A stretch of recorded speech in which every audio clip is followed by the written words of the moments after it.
I think once they knew that he was one of those gang members, then that was pretty much it for them. It was like, okay, well, that's him, us versus him.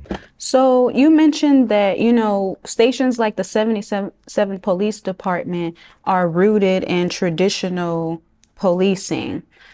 And recently, just this week, Eric Holder was sentenced for the murder of Nipsey Hussle. Mm-hmm. When Nipsey was killed in 2019, the police commissioner had a press conference with the city councilman and the mayor and some other people. And he revealed that Nipsey was supposed to be having a meeting with the LAPD that Monday. Nipsey got killed on Sunday. They were supposed to have this meeting on Monday. Just what do you think they could have possibly been, just from your experience as a police officer and just understanding, just different aspects of, policing and community and things like that.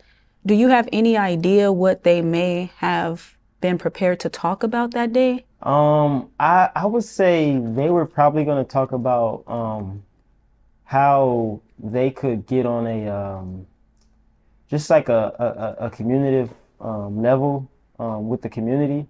Obviously, Nipsey Hussle was a known gang member, but he was also, I would say he was a community organizer. We call him the neighborhood hero. I grew up in that area, so for me, Nipsey Hussle was a role model to me.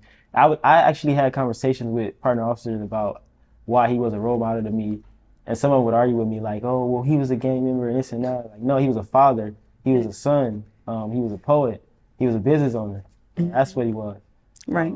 So, and we all, none of us are, as good as God. None of us walk in the image of God. So, for anybody to say like, oh, Nipsey Hussle was this and that, for me, it's like, nah, I'm not here for none of that. But anyways, I would say, yeah, I think they might have sat down and talked about some of the things that I'm trying to make happen about the gang unit and just kind of show how they're actually terrorizing the community when they're supposed to be trying to protect us.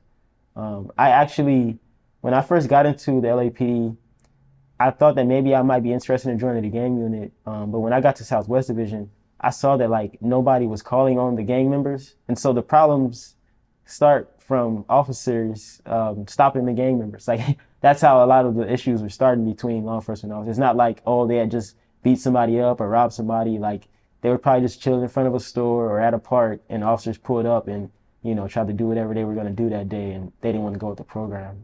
So I think they were probably going to talk about some of those things, how to change it, make it better for the community members, and just get on a talking stage. Like we as officers and as civilians, we have to both get out of the mindset of us versus them. So, Nipsey was also somebody that was advocating against those gang injunctions. Like he was vocal about gang injunctions. Can you talk a little bit about just briefly what a gang injunction is? And then I have a follow-up to that question. Okay, yeah. So the gang injunction is basically like, let's say you're a young man, you're 16, 17 years old, and you are a part of a gang.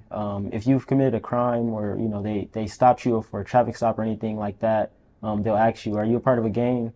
A lot of times the young men, like they have pride and they don't see the wrong in what they're doing. So they'll say, yeah, they're admit to it or, something like that. And so the officers will write that down on an FI card.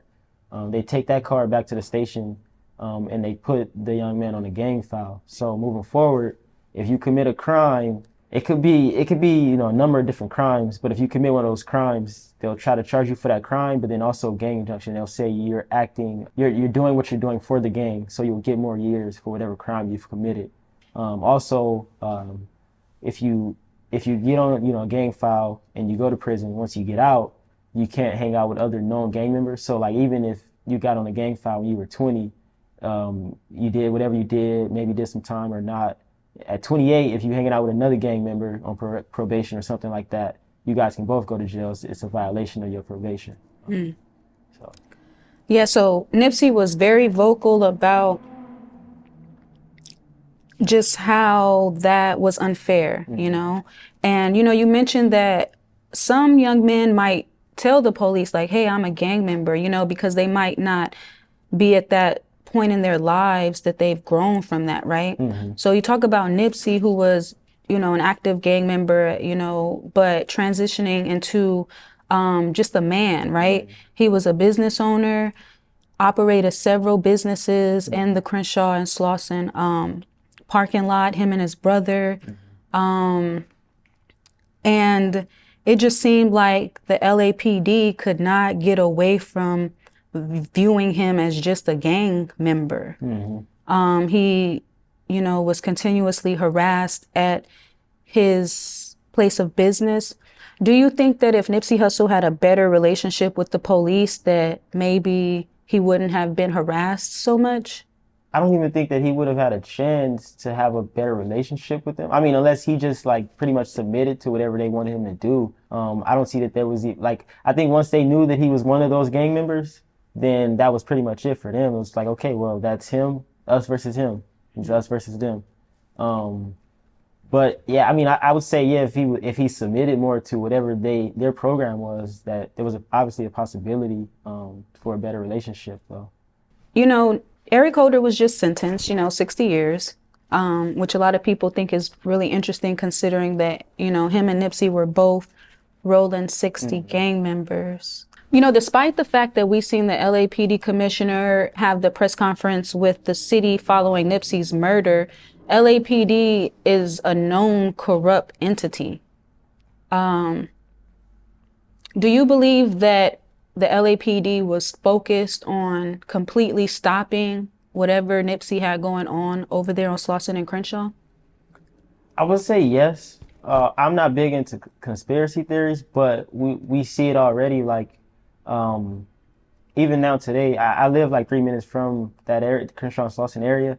It's blocked off. The alley's blocked off. You can't go. There's no memorial site. So I would say yes. I've been kind of following it a little bit, and I think they were saying that the city planned on like taking the whole building from the family or something like that because of something about the gang. It was like a gang, or I'm not too sure, but trying to put the gang injunction on the property, on the whole property, business and estate, and basically say that's what was going on, and so they're trying to take it now. And so that's interesting because you guys were saying that before he passed away, you guys were going to have this meeting. And after he passed away, instead of trying to uphold his memory and maybe honor his family, you guys are trying to take everything that he built by saying, oh, there's gang involvement going on. Do you think that there could have been more people involved with Nipsey's death? Maybe even perhaps law enforcement? Do you have any thoughts about that? I think that there could have been. I've never witnessed any. I've never witnessed any law enforcement officers say that there was something going on or even alluded to it. But there's that possibility. We know a lot of the positive things that he was doing in the community. So there's definitely that possibility that they were that determined to stop what he had going on. That they probably could have sent Eric, what's his last name? Holder.